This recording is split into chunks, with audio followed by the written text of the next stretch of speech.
Well, good morning. Happy Tuesday to all of you. It's good to be with you. This is Pastor Hook, and we are going through our Genesis Bible study. It is Tuesday, July 28th, and actually this is a pre-recorded Tuesday, July 28th, because I had another meeting that I had to go to on Tuesday. So I'm doing this just a hair early, but it is a beautiful morning, and I am just so grateful to be with you, and I pray God's richest blessings on you today. And just a few announcements that I have. One is birthdays. One birthday today, and it is a little kid, CJ Nowacki. Do you know him? He's about 4 years old, just cutest little kid. Their family is a wonderful family, and so he is 4 today. So if you see him, wish him happy birthday, because it's a wonderful day to have a birthday. Can you imagine having a birthday when you're 4 in the middle of coronavirus? Just crazy, crazy. Also, what other announcements do I have? I think that's about the only announcement I have.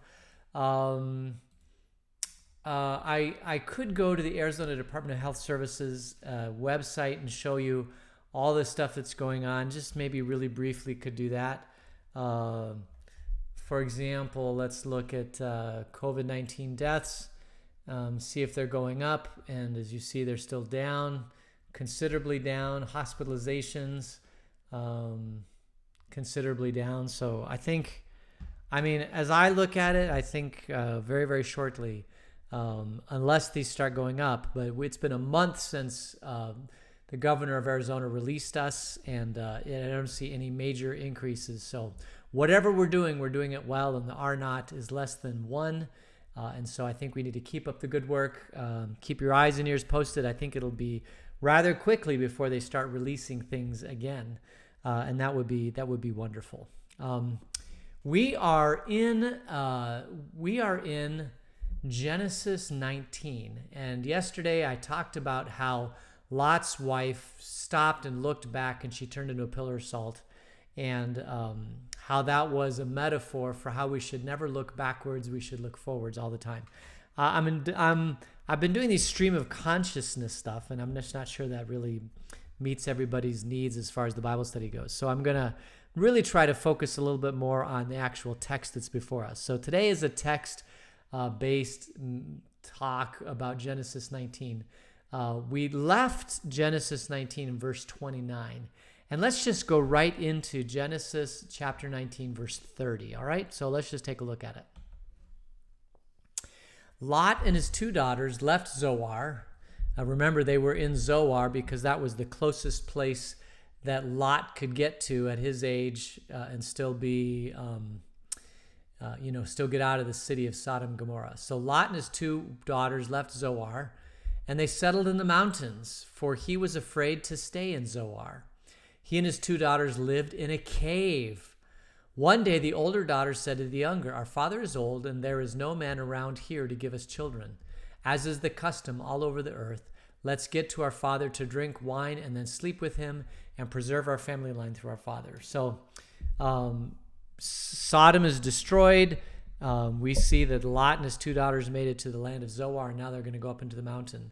This whole thing about where was Sodom and Gomorrah? Because it actually got destroyed. Sodom and Gomorrah did. And so archaeologists have always wondered where Sodom and Gomorrah is. And what's interesting is that there was an article in the New York Times. This was from December 17th, 1995. So this is 25 years ago. Is that right? Yeah, 1995, be 25 years ago in the New York Times. And back then, the newspaper had published an article called this: "Geologists zero in on Sodom and Lot's wife." And if we just look at what this says, this is a digitized version of an online article.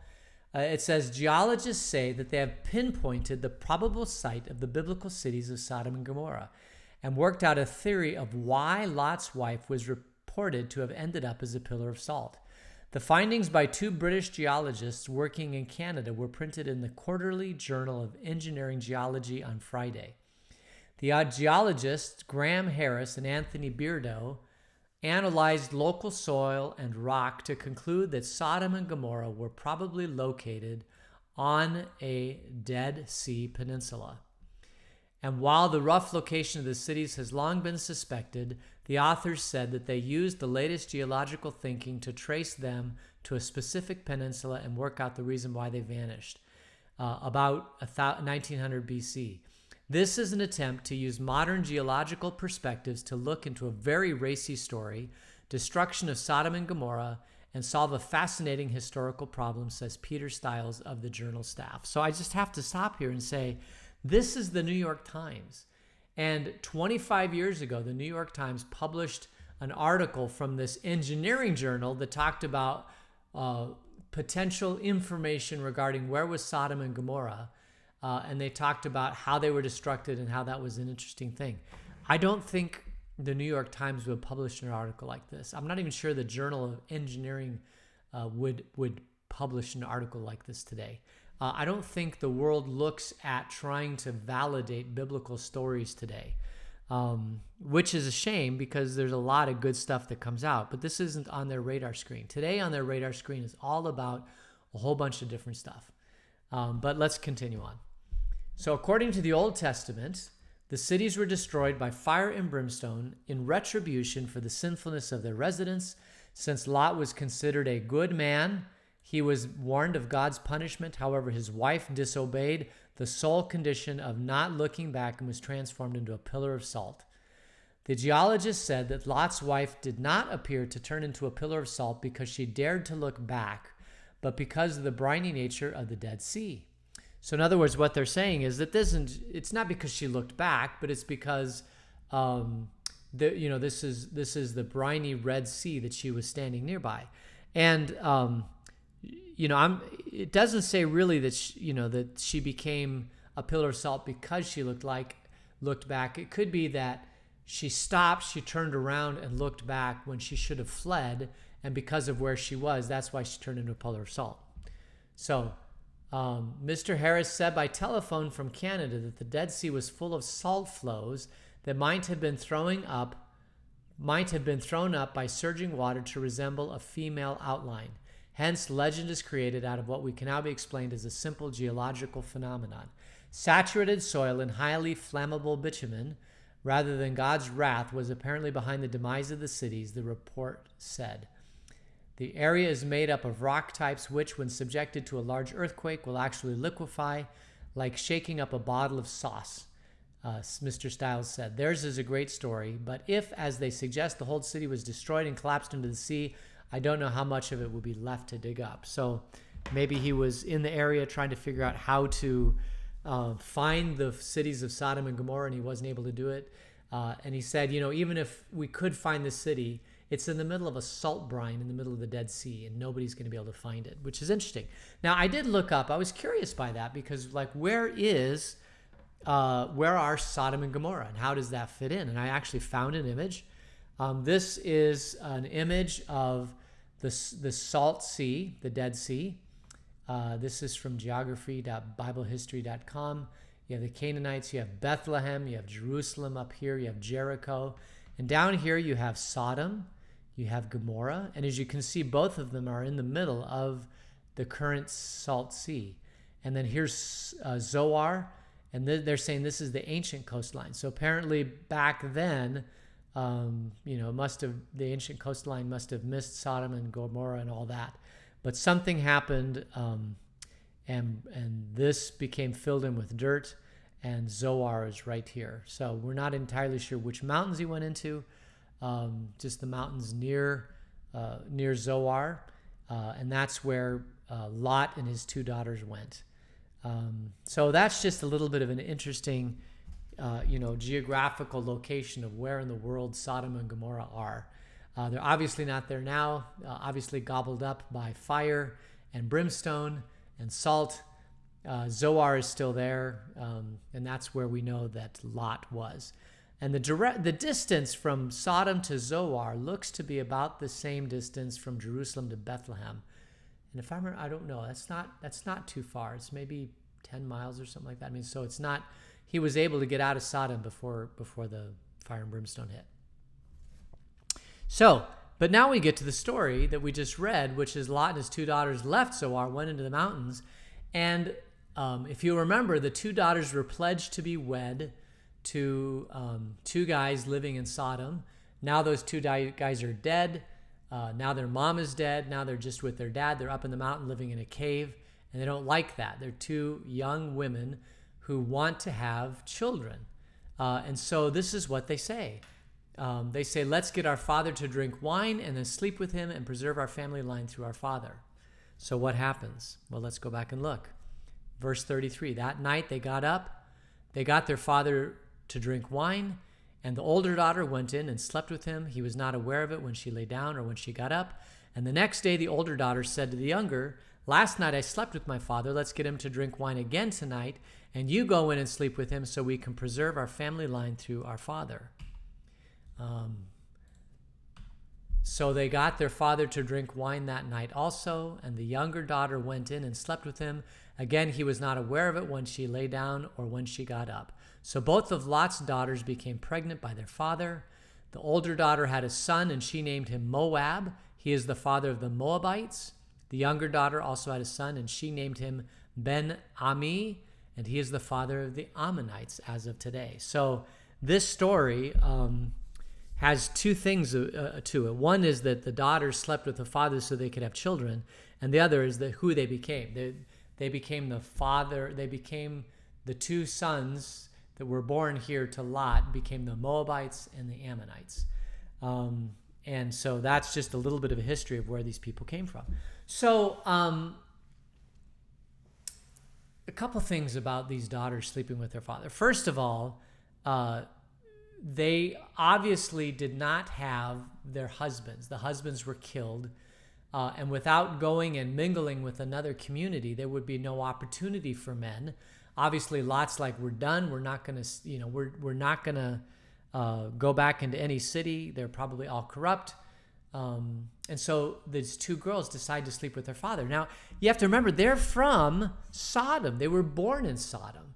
So even though the Abraham tribe would never have allowed the daughters to sleep, they were very much, it was a hard thing for Abram to sleep with his slave Hagar. That happened very much later because they wanted this to happen with Sarah. So there was obviously some sexual codes in Abraham's tribe, but Lot's daughters were not born with those codes. And they're like, we need children. There's dad. Let's go do it. And so they did. No hesitation whatsoever. No shadow of this isn't a right thing to do. They just went ahead and did it because that was what they had grown up with. And it is obviously today we would look at that and say that's terrible, that should never ever happen. I mean, for a bunch of reasons. We know medically that there's inbreeding, there can be all sorts of genetic chromosomal things that can happen when this happens, but they didn't have that, so they went ahead and slept with their father, and they had these two children. Now, what it really points to, I mean, this is kind of one of the things I wanted to say, is that the ability to have children, we saw this with Sarah, with Hagar, the ability to have children was very much looked for in the Old Testament. You wanted to have children. Why would you want to have children? Well, first of all, children are your stability. Without children, who's going to take care of you when you're older? Back then there was no TV or internet. Who's going to be your companionship if you don't have children? I mean, children are very, very much an important part of your life. There was really no other calling in life to have, other than, preparing food and, shelter and all that sort of thing. The only thing that kind of kept you going from day to day and year to year was the fact that you had children. Part of the reason I think why kids today, and I don't know if you know this, but children today, they're waiting to have children. A lot of them aren't having children. And why is that? Because the need to have children just isn't there anymore. We have government programs to take care of you when you're older. We have TV and internet and all sorts of socialization things to provide you, the socialization and even meaning of life. People find meaning of life in their career and the organizations that they belong to and all that. The whole idea that you need to have children as a foundational thing in your life just doesn't exist anymore. And that's a shame because I'm young still, I suppose, by most people's, I'm in my late 50s. But I cannot think of a single thing that I have done in this life that has provided me with more satisfaction, more fulfillment, more joy, more life than having children. Yes, it was difficult. Yes, there were challenging times. Yes, they're their own human beings. They want to do their own thing. So you have to balance letting them do their own thing with, disciplining them into the people that that God wants them to be. I mean, all that is part of parenting and having children. And it can be very, very difficult, but oh my goodness, it is so rewarding. It hurts my heart a little bit to think of these people that don't want children because they think that the ultimate fulfillment is their career, or their ultimate fulfillment is their job, or their ultimate fulfillment is, something like that. And these are all great things. I'm nothing wrong with them. But until you've had children, until you experience the joy of being a parent, it is hard to describe. My oldest grandchild, Dakota, was born about 3 years ago, coming up to 3 years. And I remember we got a phone call from my daughter about a month or two after Dakota was born. And she said, I just can't believe how much joy she brings into my life. I had no idea how much joy this would be. And it's something you almost have to experience for yourself to see it, to be able to have somebody that's completely dependent upon you, that you're going to raise, to be an adult.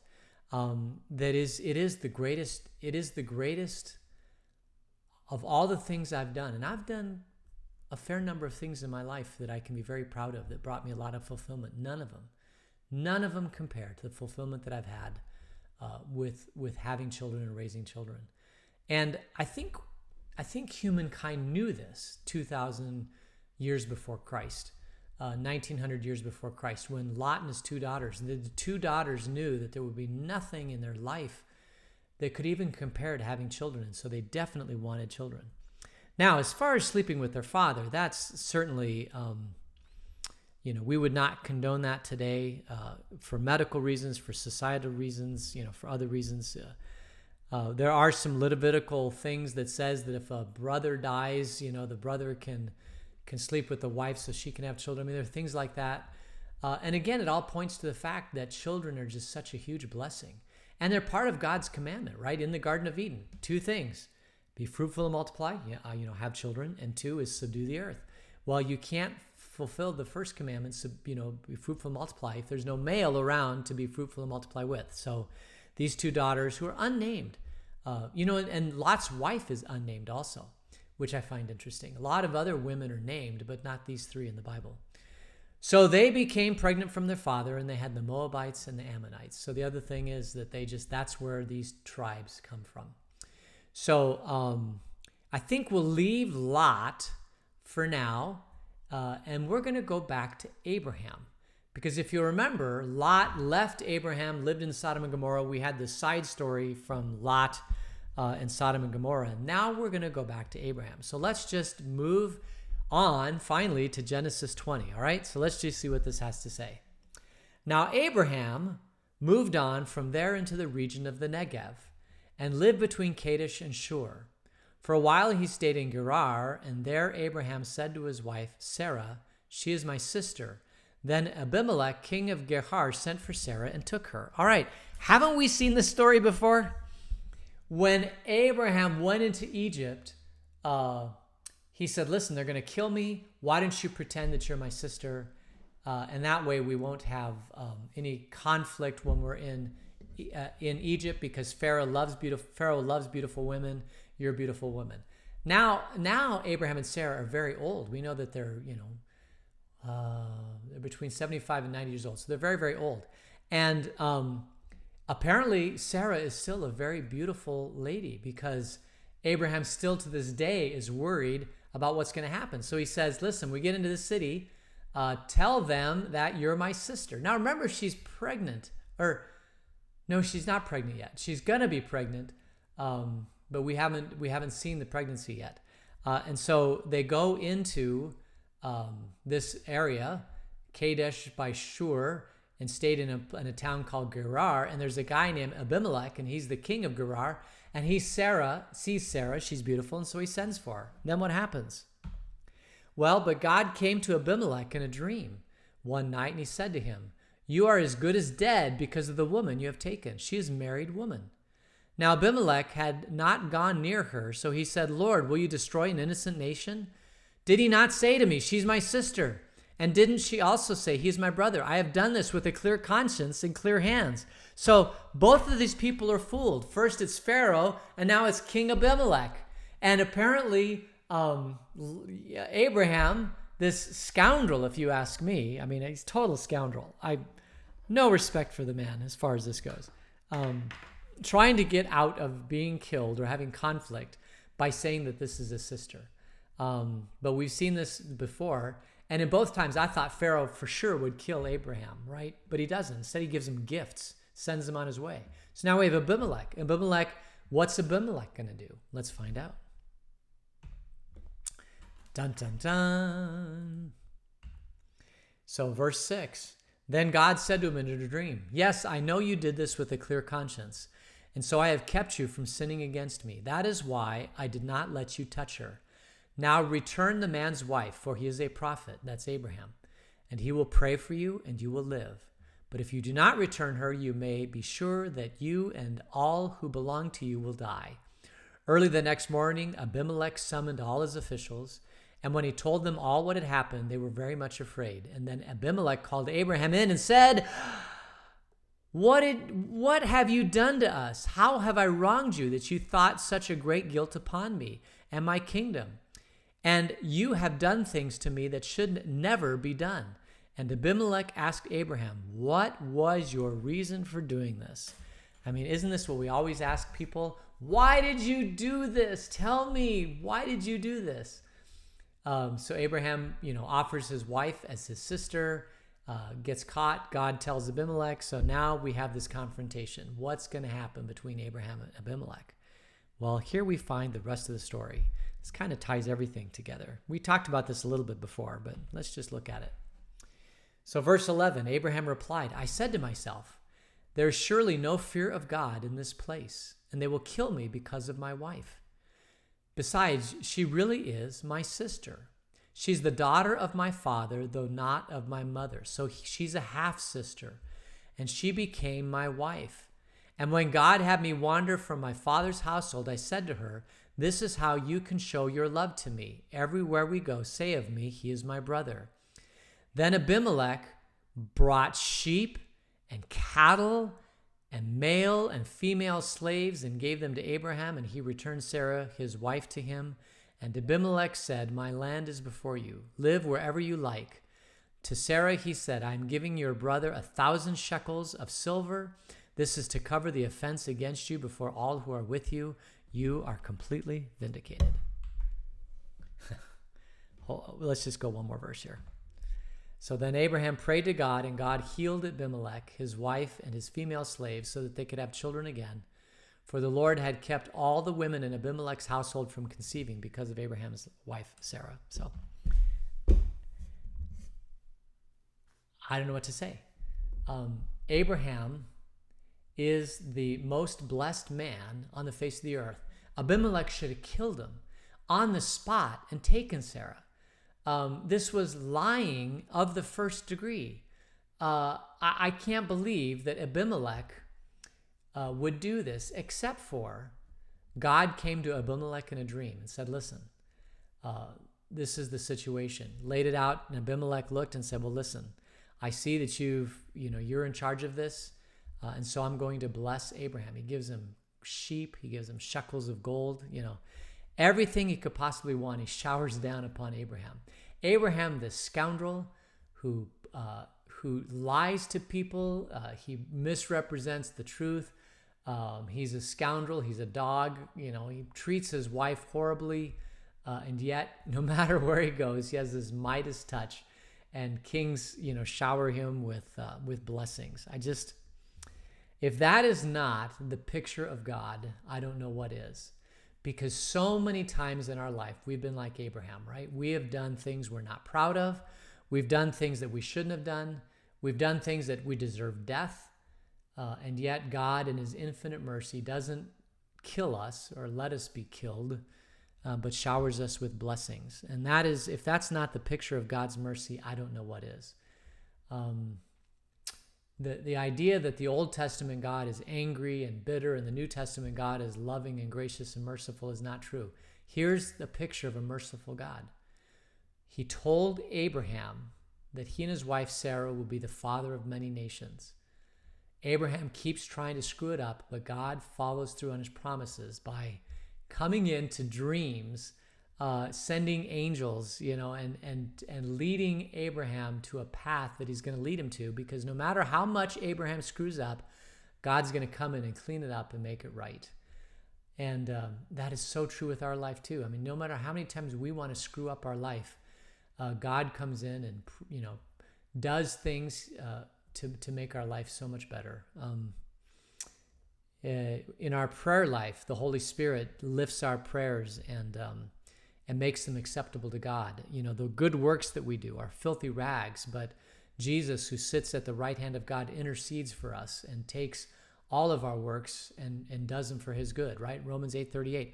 8:28. All things work for good for those who love God, who are called according to his purpose. I mean, God is looking out for us, and we just don't see it because we live in so much in our own world and we don't understand God's will and that sort of thing. But the truth is that God is always looking out for us. And he looked out for Abraham. So for that, we're very, very grateful. It is the nature of God to do that. And then Abraham prayed to God, and God healed Abimelech, his wife and his female slaves, so they could have children again. So here we see that part of the problem with Sarah being in Abimelech's court is that none of the other women are able to conceive. Sarah obviously can't conceive. None of these other women can conceive, although apparently Abimelech didn't lay with Sarah. So it's just the people in his household. But as soon as they leave, then they have children. Because, as I've said, children are a blessing and a gift from God. So that kind of ends Genesis 20. I think we're a few minutes early, actually. And because I didn't go into a long coronavirus thing. So you guys get off a little bit early today. Why don't we go ahead and close in prayer? Dear God, thank you for being a merciful God that understands us more than we understand ourselves. Thank you for taking all the stupid things we do and working them to your good. Be with us for the rest of the day and watch over us until we meet again tomorrow. In Jesus' name we pray. Amen. All right, so that is our Bible study for today. We will meet again tomorrow, same bat time, same bat channel. I should be live with you tomorrow. So I pray God's blessings. We'll see you later. Bye.